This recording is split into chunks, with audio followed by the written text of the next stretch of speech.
What's up, everybody out there in Kansas City Chiefs Kingdom? It's your boy DR2, the Black Italian, coming to you live and direct from the frozen tundra, which is the Pacific Northwest right now, with another version of the 2013 Chiefs for the good, the bad, and the ugly for Week 14. So the Chiefs get to stop the bleeding, and it was a perfect recipe for what we needed right now, was to really beat up on a bad team and get back into the win column, and that team has been the, perennial whipping boy for most of the NFL in the Washington Redskins. So this is what I've been waiting for. I've been waiting for an A+ game from this team for quite a while, for a really long time. In all three facets of football, offense, defense, and special teams, we absolutely dominated this team from the jump. And we gave them no wiggle room whatsoever. There was never a moment in this game where the win was in doubt, and boy, that's nice to see as a Chiefs fan, because it's been a lot of nail-biter games this year. So let's get right to it. Usually it's been a lot of bad and a lot of ugly. This week we're gonna hit the good hard for a long, long time. So we're gonna start right off with JC goes 19 for 151. We have 340 return yards. Very low penalties, we get 6 sacks, and we give up none. And basically put the cherry on the sundae, which is our owning of the NFC East this year. We have dominated that division, and we have not lost to any team in that division this year. Kudos to us. So, we didn't get much help from Todd Haley and Matt Castle. We could have secured a spot in the playoffs with a win by either of those teams.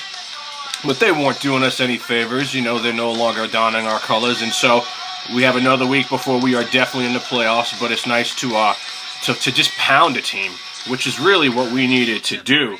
I don't really want to have to rely on somebody else to get me in. I want to win. I want to win out and get into the playoffs. And I want to win while we're in the playoffs, which is something that hasn't happened since 1993. So the offense looked great. What more do we want from Alex Smith, man? He didn't really have to play that much, He's just looked good consistently this better half of the last month, and I'm really happy with what he had to do. He didn't throw for a ton of yards, and he didn't blow the door off whatever the hell RFK is now, that stadium. It's got so many, Daniel Snyder Stadium, so many fucking names in that stadium anymore. I can't even keep track. But he's been very, very consistent. JC, Bo, no Fasano, no problem. We just destroyed this team. And mind you, I think we only went like 2 for 11 on third down, so it's not like we really showed up. Our special teams did some special things today, and we put 45 points up on the board. You just cannot be unhappy with what we got today. So our offensive line, excellent. Excellent. I cannot ask for more from these guys today. Welcome back, Eric Fisher. You played great. You guys all did good. No sacks allowed. You're getting out of the blocks early. No false starts. No holding penalties. This has been really a perfect game played for our line. And, as they go, so does Smith and so does the Chiefs go. So kudos to you guys. You look great today. Very, very nice. Nal Davis emerging. I'm liking what I'm seeing. It kind of reminds me of when Priest Holmes started to slowly pass the torch to Larry Johnson. And if we can get it so that JC has this backup number 2 punch, we can be deadly in this league, man. Our run game is tight. And if Nal Davis starts emerging like I know he can, for the reasons that they drafted him to begin with, JC can get the breaks that we need him to get after these big runs that he's having, and know that the guy that's in there is going to be comfortable with the rock. Tremendous. I've been screaming Nal Davis needs to get more time. Junior Hemingway needs to get more time. It's like Andy Reid is watching this shit, and I'm liking what I'm seeing. Very, very, very nice. So, defense. No Justin Houston. He might be out for another week or so, and that's fine, I don't want this guy coming back early, if he's not fully healed. We're not going to have any RG3s on our team. Let this guy heal. Zombo did great in his replace, and Tamba Halif, looks like the ankle is healed. 2 sacks. We get back to our, pressuring the quarterback the way we need to. DeVito's back. That's huge for us having DeVito back. I don't know if anybody realizes just how big of a chess piece this guy has been for our front. We got to have this guy on the field. Tyson Jackson is playing a whole lot better. You know, Dontari Poe is playing a whole lot better. That's because they trust in the guy that's in the middle. You know, and DeVito has been just that. I can't sing this guy's praises enough. Even though he hasn't done anything spectacular, we can't underrate this guy. We have to have him. And so that's huge for us. You know, we basically dominated their offensive line. I mean, we pounded them. We got out of the blocks early on defense. We let them know that we weren't having any of their shit, and we're going to get to their quarterback. Period. End of statement. I was loving every second of it. You know, and our secondary played much better. You know, watching our secondary play just kind of reminds me that, you know, we're a good team. We're a good team. We're not a great team. You know, because when we play the bigger quarterbacks that get protection, we get picked apart. You know, but we have a decent team. You know, our secondary played okay today. I mean, there wasn't any of this abuse that was taking place at the hands of Cooper. I'm still not a Sean Smith fan, but he played okay. And Brandon Flowers came to play today. I mean, I'm pleased with what I saw. There's definitely room for improvement with the defense, but big up. You guys get probably a B+ to an A from me today, you know? I can't be upset, you know? And then there's our special teams. Anytime our special teams has done something, you know, big this year, kickoff returns, punt returns, we win. I mean, the way we have scored this year is mind-blowing. Between the picks, the pick sixes, the scoop and scores, the kickoff returns, the punt returns. I mean, Kansas City is doing very special things in some of these wins, and today was just one of those days, you know. Shout out to Dexter McCluster. You know, congratulations on your newborn. You know, good luck to you and your family. You had a huge day today. You know, and I would say, you know, last year, you know, you just weren't being used right. And I'm not a big fan of these smaller players, you know, that come into our league. These 5'7" to 5'9", 185-pound players. But, you know, you've been doing real good for us. You know, outside of that one bomb that you dropped in Buffalo, I really can't take issue with you this year, man. And you haven't put the ball on the ground, which was a problem for a while there. And I thought you might have gotten even cut over it. You know, and you showed up big this year. Big ups to you. Huge game. Big time return. I have nothing bad I could say about you. And then there's Demps that comes in shortly thereafter and beasts another one. I mean, the blocking up front's great. He followed his wedge and just found the crease and took off. I mean, look, I know the Skins are an awful team, but you still have to go on the road and win, which is very difficult to do in this league. And to pound them the way we did, I'm very, very pleased. You know, my blood pressure's low. I don't have to yell and scream at the screen this week. You know, I get another week. And that's what we needed. 10-3 after being 2-14 last year. We cannot be upset with what we're seeing. So we've had a 3-game bad stretch. That's the past. I'm starting to look at the future. I would have felt a lot better about being in the playoffs today, but that's what next week is for. And I can't think of a better team to have it happen at than the Oakland Raiders. You know, Raider Week is always big for me. I hate the Raiders. They're only second in hate to me than the New York Yankees. You know, this is a team that we're going to sweep this year. And I feel really, really good about that. That's something that we need to do. So, the bad. It's not a lot of bad, and there's certainly not a lot of ugly. I just had to find something to throw in there at you guys this week, okay? We still dropped 2 catchable balls. You know, let's catch these balls.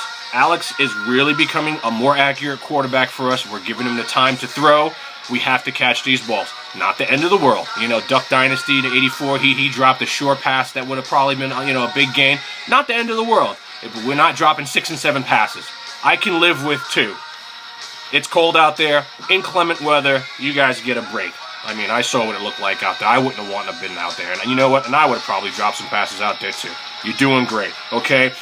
Suck-Up missed his 3rd field goal of the year. Again, we're in inclement weather. The guy's been, you know, money for us all year long. And if we need a kick, you know, it's not going to be this Lynn Elliott that I feel like we're going to have out there. I feel very confident. You know, he's probably the most confident I felt about a kicker since Pete Stoyanovich. So we blew one today, so it should have been a chip shot, but it's not the end of the world, you know. That's all I got for the bad, okay? The ugly. The game is, you know, the game is out of hand. You know, they cannot win. This game was over pretty much at the end of the first quarter. Let's be realistic. But I think, you know, Andy could have probably pulled the starters out a little sooner. You know, I don't want to see anyone get hurt in a game where we're up by 4 touchdowns. Let's get these guys off the field a little bit sooner. Nitpicking, yes, but, we've seen other teams do this, and then guys get hurt. And then, my big-time ugly for this week is, Chase Daniel looked terrible. This offensive line absolutely has to protect Alex Smith. If anything happens to our quarterback, we're done. Chase Daniel looked awful. I mean, awful. And granted, he didn't get asked to do much, but, I mean, backup's supposed to be able to play pretty well if, when your starter goes down. I mean, Washington Redskins, they have the best backup in the league. I think that guy could start for 7 or 8 teams in this league. And so that's really all I got, as far as us. I want to kind of, cross over for a second and talk about some ugly on the Redskins side of the ball, I mean, look, let's face it.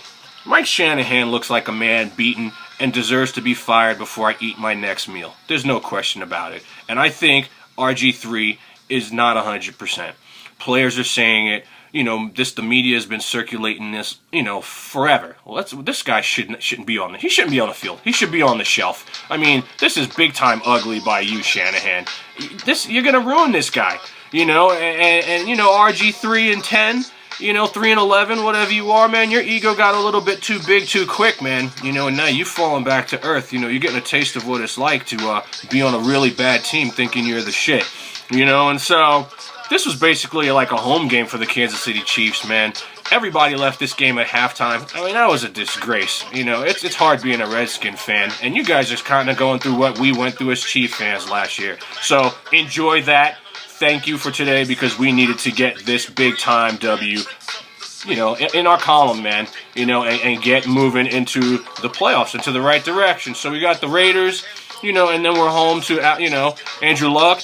And then we go on the road and got Phillip Rivers. We have to win all these games, and I think we can if we played like we played today. It's not out of the realm of possibility for us to win out, and be 13-3. I know for some people this might be asking a lot, coming from 2-14, but we have decent coaching, and this is a better team with better structure and a quarterback and a line that can protect him.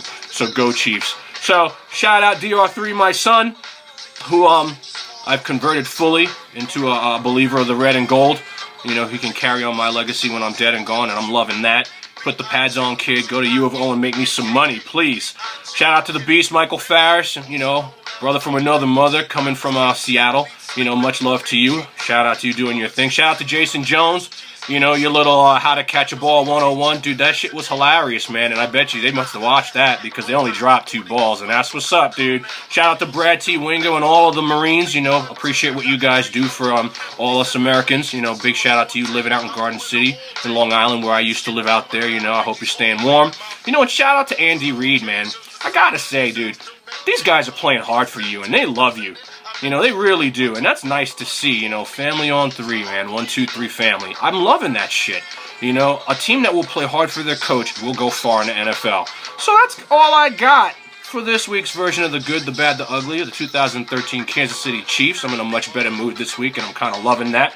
My name is Dexter Reed, also known to some of you as DR2, the Black Italian, the master of metaphor, bringing you real talk for real understanding on the Kansas City Chiefs and football. I hope everybody has a good week.